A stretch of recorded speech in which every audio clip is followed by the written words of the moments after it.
Good morning श्रेणी teacher. आज DElEd प्रथम सेमेस्टर की ऑनलाइन क्लास में आपका स्वागत है। आज इतिहास विषय के अंतर्गत हम इतिहास का महत्व और उसके स्रोतों के विषय में अध्ययन करेंगे। सबसे पहले हम ये जान लेते हैं कि इतिहास क्या है, क्यों पढ़ा जाता है। इतिहास क्या है?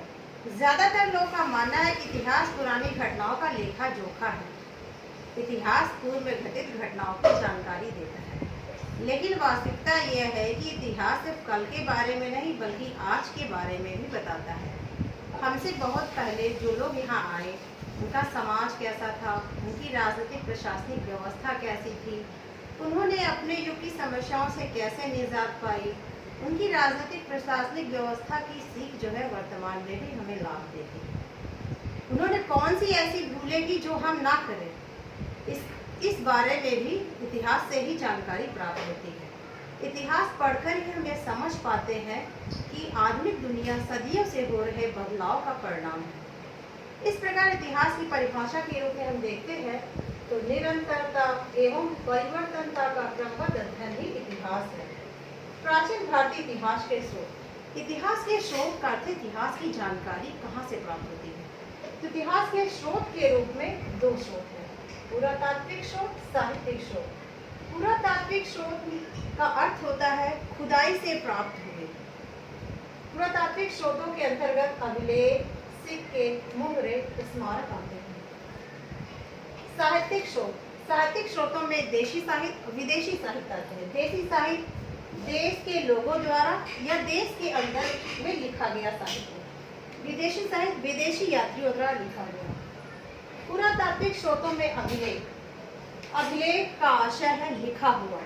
कहाँ पर लिखा हुआ? कागज पर लिखा हुआ, स्तंभों पर लिखा हुआ, गुफाओं पर लिखा हुआ, तामपत्रों पर लिखा हुआ, पत्थर के खंड पर लिखा हुआ, जिसे शिलालेख कहते हैं। अभिलेख। अभिलेख से तत्कालीन भारत की राजनीतिक, सामाजिक, धार्मिक और आर्थिक स्थिति के बारे में जानकारी प्राप्त होती है। भारत के सबसे प्राचीन अभिलेख में अशोककालीन अभिलेख माने जाते हैं। अशोक के अभिलेखों से उसके शासन व्यवस्था, नैतिक सिद्धांतों की जानकारी मिलती है।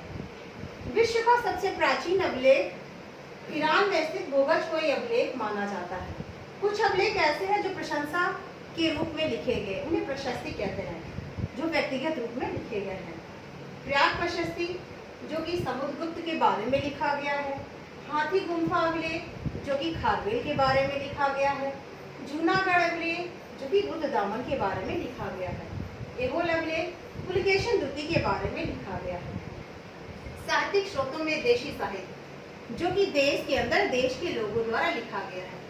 देशी साहित्य में आते हैं धार्मिक साहित्य और धर्मेतर साहित्य। धार्मिक साहित्य जिसमें धार्मिक विषयों का वर्णन किया जाता है।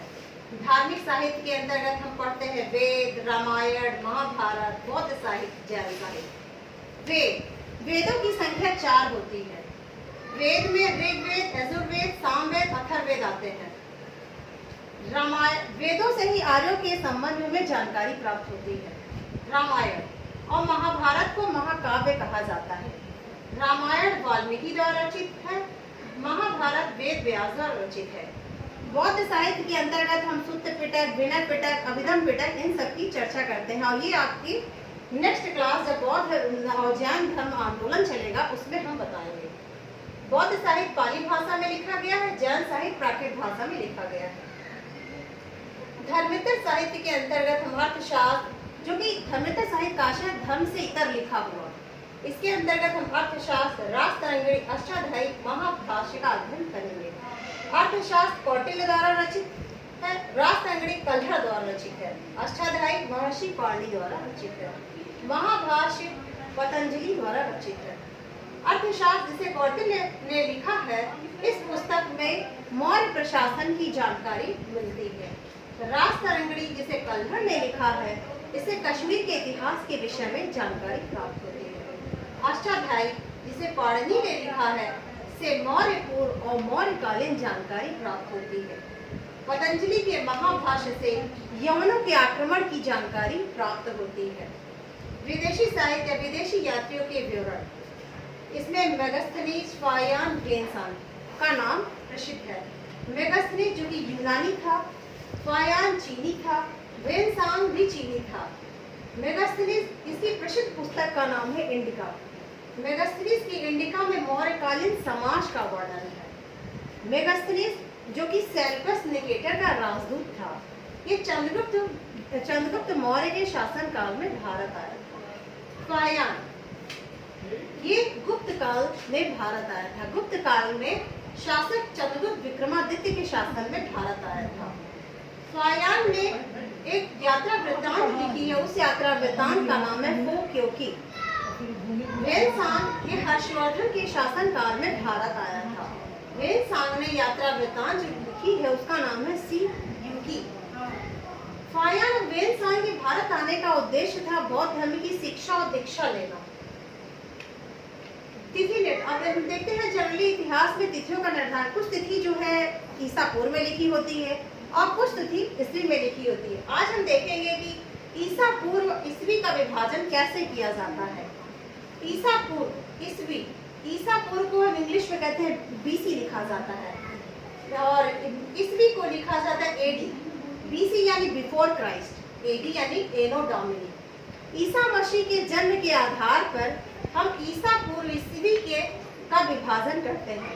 ईसा मसीह के जन्म के पहले को हम ईसा पूर्व कहते हैं और ईसा मसीह के जन्म के बाद को ईस्वी कहते हैं। ईसा पूर्व बीसी यानी बिफोर क्राइस्ट, एडी यानी एनो डोमिनी। अब हम लोग आगे देखते हैं कि इतिहास का विभाजन कैसे किया गया है। इतिहास का विभाजन एक प्रागैतिहासिक काल के रूप में, आद्य ऐतिहासिक काल के रूप में, ऐतिहासिक काल के रूप में किया गया है। प्रागैतिहासिक काल हम उसे कहते हैं जहाँ से पुरातात्विक साक्ष्य ही मिलते हैं, लिखित साक्ष्य नहीं मिलते हैं। प्रागैतिहासिक काल के अंतर्गत हम पाषाण काल का अध्ययन करेंगे, जो कि आपकी अगली कक्षा में हम इसे पढ़ाएंगे। प्रागैतिहासिक काल में जैसे पाषाण के उपकरण, मिट्टी के बर्तन, खिलौने आदि प्राप्त होंगे। आद्य ऐतिहासिक काल के अंतर्गत पुरातात्विक साक्ष्य के साथ साथ लिखित साक्ष्य भी प्राप्त होता है, लेकिन लिपि या पठनी होने के कारण इसको पढ़ा नहीं जा सका है। आद्य ऐतिहासिक काल के अंतर्गत सिंधु घाटी सभ्यता आती है। ऐतिहासिक काल जैसे पुरातात्विक साक्ष्य के साथ साथ लिखित साक्ष्य भी मिलता है और लिपि पठनी होने के कारण इसे पढ़ा भी जा सका है। जैन बुद्ध धर्म से प्रारंभ होता है, हमारा ऐतिहासिक काल का प्रारंभ होता है। हम आपकी अगली कक्षा में प्रागैतिहासिक काल के अंतर्गत लेंगे पाषाण काल का अध्ययन, अब नेक्स्ट कक्षा में करेंगे। Thank you.